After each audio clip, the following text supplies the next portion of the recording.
Horror! One of the most well-known genres that has been used across many mediums. It is one of my personal favorite genres, and I love it in all kinds of different movies and games and other ways of making art. So that got me thinking, would horror work in one of my favorite mediums? Anime.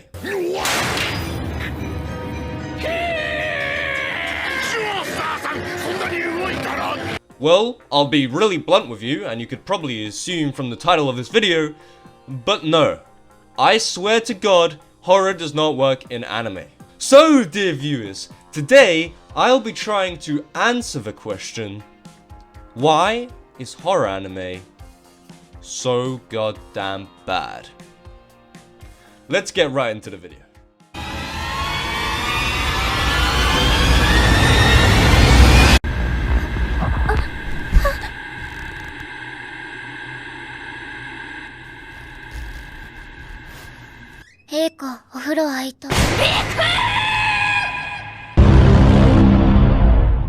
Now at the time of making this video, Dark Gathering is still airing, so you could definitely argue that I can't judge it just yet. I can't say it's a bad horror anime because it's still airing. But unless something changes, like some crazy tone shift, I'm pretty sure I can see where it's going and how it's gonna end. However, as of right now, Dark Gathering has some clear issues that prevent it from being a top horror anime. Firstly, the biggest issue that Dark Gathering has is one that a lot of horror anime share. It's trying to be two different things. By this, I mean, Dark Gathering, it's a horror, right? It's meant to be a horror, it's meant to be scary, and it does have some good spooky moments, but it also has some moments that are really funny, which is, you might think, why is that bad? Because it's a horror, it's meant to be serious, scary. Making it comedic just makes it too lighthearted, and don't get me wrong, you can have funny moments in a horror. Tons of great horrors have really funny moments, and it's great, but it just happens too often and it kind of spoils the mood. But the way that Dark Gathering uses comedy takes away from the horror element. For example, in one episode, the main character is cursed by a video. He will be set ablaze and burned to death if they don't do something about it. They figure out a way to kill the spirit, thus stopping the curse. However, with the spirit, it's retaliating and it's trying to burn the main character. Now, you've got this high stakes, intense scene. You don't know what's gonna happen. Is the main character gonna be okay? Is everyone gonna be safe? You don't know. It's scary, it's a bad situation, and it's good, it's horror. And then, one of the characters figures out what they can do, and then they decide to cut to the main character sitting in the back of a car, completely naked, acting all embarrassed. What the f***? It doesn't make sense. Why? Why? It completely ruins the scary mood. It completely takes away from it, makes this into a goddamn comedy, and it's just kinda, it just doesn't fit. It's just such a dumb gag that so many anime have used before, and it just really doesn't help. This is just one of the examples of Dark Gathering using comedy and it kinda spoiling the horror mood. It's really something they should change if they want to make the anime feel more serious. I just quickly wanted to also mention Miyaruko-chan, which is another anime that kind of suffers from this issue. It kind of tries to be a horror, and it actually is kind of scary at the beginning for a bit. It's a cool premise, but the fact that it's also a slice of life? What? It just doesn't really make sense, and it kind of takes away from the horror. Like a slice of life horror is just not meant to be, I'm gonna be honest. Another problem that Dark Gathering suffers from is its character design. A lot of anime want to have their characters look unique. They want them to look maybe cute or sexy, just to differentiate them, to make them look epic, to make them look cool. Like you want to make your show memorable, so you can have memorable characters, and that includes their character design. However, sometimes in a horror that can really backfire. For example, in Dark Gathering, Yayoi. She is a 5-year-old girl that fights ghosts. That is so fucking dumb. What the f? Not to mention, she has these like cute little skull pupils and some whack-ass outfit. Oh man, no man. What the hell? It just feels so weird. In a horror, it looks so dumb. Why? This feels like the opposite of what a horror anime should have as one of its main characters. It just looks ridiculous and dumb and too cutesy. It's not right. Firstly, why does she have to be 5? So far I've been watching it, doesn't really add to the show that she's a 5-year-old. Except, I don't know, it's just more ridiculous because she's 5. If you want to make it serious, make them older. I don't see any reason they can't be an older girl. It doesn't matter. Why a 5-year-old girl? Literally anything else would have been better. A goddamn alien would have been better. Look, I understand you have to make your characters unique, but goddamn, this? Really? In a horror? I think the show would definitely feel scarier if it changed this. A lot scarier. This is just dumb as f. Just as some dark gathering up, it does have some disturbing moments. But no time was I really that scared. It kinda, and whenever it got close, it kinda just ruined it with the goddamn silliness of the show. This, by the way, this is not to say the show is bad. I'm enjoying it, but not because it's a good horror. I think it's just a funny show and it's kind of interesting premise. But yeah, definitely not a good horror anime, I'm gonna be honest. It's a nice, interesting, quiet, funny show, but it just doesn't succeed in being scary.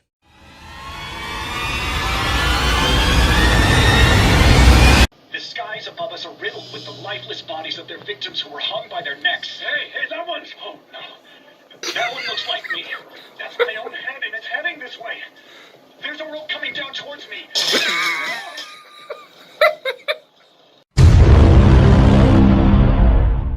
Junji Ito is a famous mangaka who is famous for his horror manga stories. They are beloved by many and are known for how dark and disturbing and scary they are. So you would think that these terrifying tales would also end up making a great horror anime, right? Well, you were wrong. Meet Junji Ito Maniac, an anime adaptation of some of Junji Ito's great horror stories. This anime is an anthology series, meaning it has a completely different story each episode, but they all revolve around the same theme, like in this case it's horror. There are 12 different stories in Junji Ito Maniac, and I'll be honest, I only really liked one of them. So how about we try to find out what went wrong with an anime like this, where you literally have great horror stories already set up, all you have to do is adapt it. They're famous in Japan, they're well known. How could this go wrong? I think that what makes people love Junji Ito's horror manga is the art. I think it's definitely the art that makes his story so disturbing and so scary. I think the art really carries it because if you actually look at what the stories are about on paper, they're fucking ridiculous. I mean, what? Like, the ice cream episode? The head balloons? They're just so weird. They're such weird premises. But in the manga, they work because of how great the art is. The manga panels Junji Ito creates really do evoke a sense of horror from within you, which is why the anime just couldn't adapt it correctly. It just couldn't replicate this great art and this great feeling you get from this art. I think the most egregious example of the anime failing to capture the horror of the manga panels is probably the head balloons episode. The hanging balloons, I think that's what it's called, hanging balloons. Look at these manga panels from the hanging balloons. Pretty goddamn good, pretty goddamn good. I'll put that up on the screen. And now, let's take a look at the screenshots from the anime episode.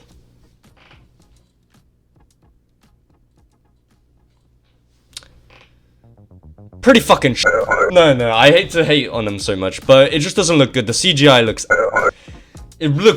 ridiculous, and it already has a ridiculous premise. The story already has a ridiculous premise, but it just makes it so much worse with the art. Does not capture the horror feel. The anime had turned this fan favorite story into a laughing stock and completely removed the very thing that made it so terrifying in the first place. Another example of bad translation of the art from the manga to the anime is the ice cream episode. Here is it. Here? Why'd I say it like that? Here is a screenshot. Not a screenshot. Here are the manga panels from the ice cream story. Here is a screenshot of the ice cream episode. It's not quite the same, is it? It doesn't hit the same. It looks dumb in anime form. I I can't quite put it why, but it's just the way Junji Ito draws his art in the manga. Just it's something different. It's something different, and it just can't be translated into anime. Let's be honest. The show also repeatedly uses CGI, which I'm not a CGI hater. I'm not one of his people, but goddamn, in this show it just does not look great. I'm gonna be honest. I do not like it in the show. I already said it by Hanging Balloons episode. The CGI looked fucking dumb. In the ice cream episode, the van is CGI, I swear, and it looks so weird. It looks so strange. Some may argue that it's impossible to make a good anime adaptation of Junji Ito. Junji Ito Maniac is not the first time they tried to adapt Junji Ito. I believe there's also something called the Junji Ito Collection, and also there's a Junji Ito movie from like one of his longer stories. I can't remember the name, but I remember it's about fish coming onto land with mechanical legs and taking over the earth. I don't know how even Junji Ito managed to pull that off in the manga. I'll be honest, I haven't seen it, the manga or the movie, but I don't know how the fuck he did that one. So you can't really adapt Junji into anime because you lose the art, which really makes it a horrifying experience. I mentioned earlier that I only really liked one of the episodes, this being Layers of Fear. I have to give credit where credit is due. Layers of Fear was actually fucking scary, I'm gonna be honest. Or maybe scary is not the right word, but it really fucking felt disturbing, eerie, creepy. It did a good job. If the whole show was like that episode, banger, instant banger. That was a great episode. Overall, Junji Ito Maniac really didn't succeed because it kept the ridiculous plots that kind of made you laugh, not scared, and removed the great art which kind of evoked that sense of horror within you. That's really it for Junji Ito Maniac. Not much to say, just get good. Nah, I'm kidding. Sorry to the studio that animated Junji Ito. I'm sure it did its best. It must be fucking hard to adapt Junji Ito. I'm not hating on the studio, but just stop trying to adapt Junji Ito, really. Alright, that's it from Junji.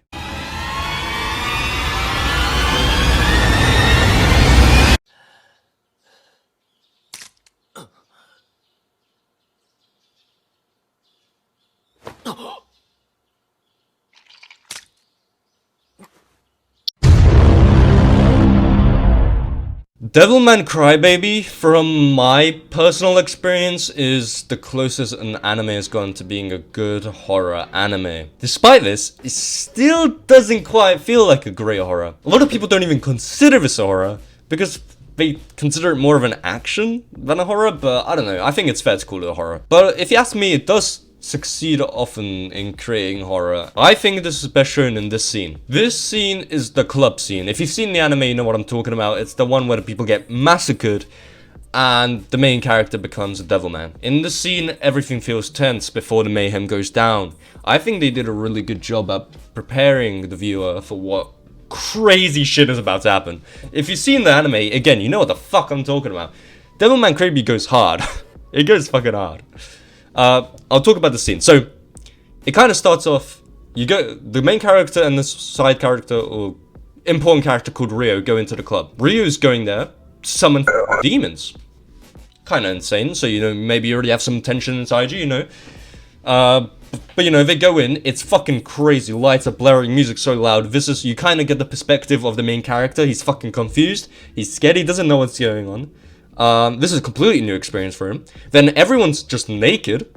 Some people are just having relations. I did not have sexual relations with that woman. Some people just doing stuff over there and everyone's naked. This waitress comes up to him, gives him fucking drugs, is topless. It's crazy for the main character, and it's crazy for us. I doubt a lot of us see that kind of shit on a day-to-day basis. And also, since the main character is taking drugs, and we're kind of seeing stuff from his perspective, sort of, everything that's about to happen is a lot crazier. So, Rio, who I mentioned earlier, who's there to summon demons, he's like, alright, you know, I gotta fuck some shit up. He breaks a bottle, and just starts fucking, fucking people up, man. It's kind of scary. It's kind of scary, I'm gonna be honest. He's shoving people up with his bottle, and people are like, fucking hell, what's this guy doing? They beat him up, he beat him up. Akira, the main character, is also getting beaten up. And then the crazy shit starts to happen. The waitress I mentioned earlier, this one naked waitress, she starts laughing uncontrollably and her face contorts. And what I described to you now, I can't show the video and I can't describe in too much detail. So go watch Devilman Crybaby if you want to see it, but yeah, I'll do my best. So the waitress' body contorts and certain parts of her body elongates, like her eyeballs and her bosom. I don't know what to call it on YouTube. I'm not sure what I'm allowed to say. I'm gonna call it the bosom. It's the 1940s all over again. I don't want to go back to the 1940s, man. Actually, never mind. Okay, so her bosom also elongates, and it turns into fucking jaws, which then start fucking eating the shit out of people. People are getting fucking massacred. Now, other people are turning into demons as well. You see just this this montage of people getting massacred by these massive scary demons. And these demons, they're not just like, oh, your little red with devil horns and a little devil's tail. Nah, bro, these things are creative. They've really pulled some crazy shit with these demons. I gotta say, this is some of the best body horror I've ever seen. I'm usually not a fan of body horror, but this is just goes so hard. I'm not gonna be honest with you. It goes hard. To me, this is horror. Some people wouldn't consider it, but it builds up the suspense. You don't know what's about to happen, and then crazy shit goes down. That's kind of just what happens in horror. Think about what's a classic movie. Halloween. You see Michael Myers trailing the main character, Laurie Strode, I think. She's kind of stalks him. She doesn't stalk Michael Myers. Michael Myers stalks Laurie for like the whole movie, and then he kills people along the way, creating some action, and then at the end, they fight or something. I don't remember what the fuck happens in Halloween. There's a big showdown though, and Michael tries to kill Laurie, and it's scary. It's all scary. It's kind of the same here, just more compact, not an entire movie. So some people might not agree this is horror, that it's just more gory and action, and they wouldn't consider that horror, but you know, it's really subjective. Horror is subjective, just like how comedy's subjective, you know. It's up to you if you think it's scary or not, so. But I'm just saying, this is the closest it's come for me. So, I consider Devilman Crybaby a horror, but to be 100% honest with you, I don't consider it all that scary. Like, the scene I just told you about, yeah, that was scary. But most of the anime, I see why people call it more of an action. To sum it all up, it's like I said, Devilman Crybaby is the closest I've seen to a good horror anime, but it's not quite there. It kind of has maybe a bit of a similar issue to what Dark Gathering had, except action can go well with horror, unlike comedy and horror or slice of life and horror. Devilman Crybaby was good. It was a good horror. So what have we learned? Horror anime are goddamn hard to create. You have to be careful of what you mix with horror, because if you do something like Dark Gathering and mix comedy too much, it can go wrong. It can ruin the entire mood of the show. You cannot also just take a horror manga and adapt it like Junji Ito, because, I mean, Junji Ito, to be fair, is a bit of a special case. It's just Junji Ito's art is so special, so you have to kind of do your own thing with the anime. It's sort of like, there was a bit of controversy when Chainsaw Man came out, because some people were like, this is not how it was done in the anime, in the manga. They kind of made their own style. I think if they did that with horror anime, made it their own style, that'd be great. If you understand what I'm saying. Chainsaw Man trying to make it more realistic, while I suppose the manga was a bit more cartoonish, if you like. I don't know if that's the right word to use, cartoonish, but you know, it's more unrealistic, if you like. And the anime felt more realistic. People were mad about that, but I think that would work with horror. I think if they made something like Junji Ito feel more gritty, more realistic, less ridiculous, it could work. Or maybe not Junji Ito specifically, but you know, some other horror anime, manga, into anime. There were other anime I was considering talking about, one of which being Another, but I'll tell you what's wrong with Another. It's fucking dumb. It's such a ridiculous show. It feels so stupid. If you've watched it, you remember the umbrella scene. That's all I have to say. The umbrella scene was so dumb. There's not much to say about Another, except it just sucked. I don't think it was necessarily even a bad horror. It was just a bad everything. I also saw when I was looking online for some horror anime to talk about, a lot of things said Death Note was a horror, but is it really? Did anyone find Death Note scary? It was tense, but it was like a drama. It was like a murder mystery, sort of. You know, oh, are they gonna catch light? No one was ever scared. Like, sure, the Shinigami, they were creepy, they looked creepy, they had creepy character designs, but that wasn't really enough to make you scared, really. I don't know, I wouldn't consider Death Note an anime, that's why, I mean, I wouldn't consider Death Note an anime, guys. I don't acknowledge it. No. What I meant to say is I don't think Death Note is a horror. So that's why I didn't put it on here. Anyway, thank you everyone for watching. Like and subscribe if you enjoyed the video. Please, in the comments, let me know if you disagree with me. And if you do disagree with me, give me some good horror anime to watch. Please, I beg you, please. That's the whole reason I made this goddamn video. I need some good horror anime to watch, man. Other than Devilman, which even, like I said, Devilman Crybaby was good. But it wasn't really a perfect horror. It could definitely have been better. But I would happily be disproven about this whole video. If you think there is a good horror anime, put it in the comments and I will probably check it out. Don't forget to like and subscribe to the video. Share it with others if you enjoyed it and you found it interesting. And I hope I'll see you again next time. Bye.